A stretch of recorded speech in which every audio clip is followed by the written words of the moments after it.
I want to hear from the member for Hasluck. Thank you, Speaker. My question is to the Minister for Aged Care. How will the Albanese Labor government's historic aged care investment make the industry better as a whole?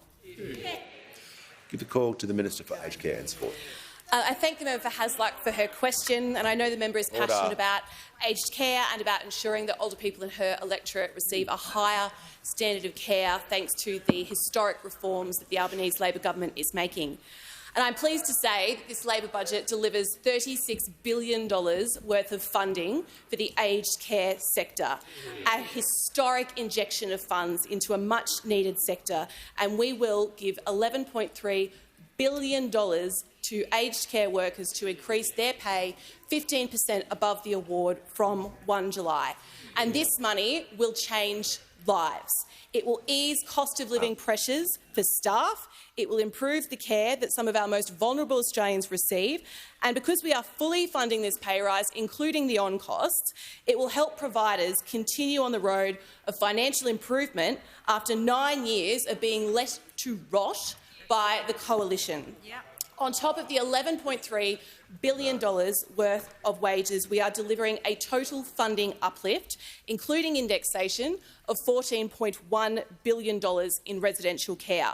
And this package includes the new ANAC price of $243.10 plus $10.80 hotelling supplement per resident per day, up from $216. This represents more than a 17% increase to annual funding compared to the Coalition's 1.7% increase to annual funding, which is what they left the sector with.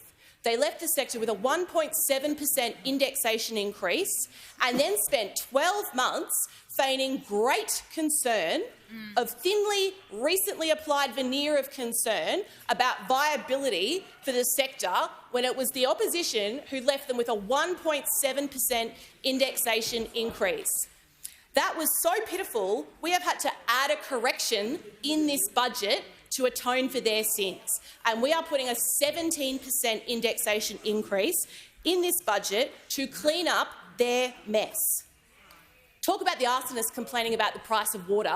They left the industry with 1.7%, spent 12 months feigning concern about the viability of the sector, and now we're sweeping in with a 17% increase, and they can't even lift their heads to listen to the good news. That's right.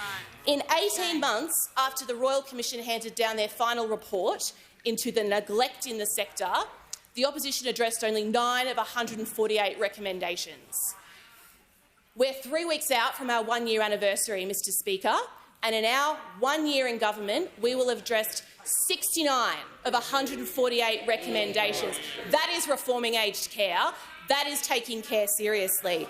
This side of the House is returning optimism to aged care.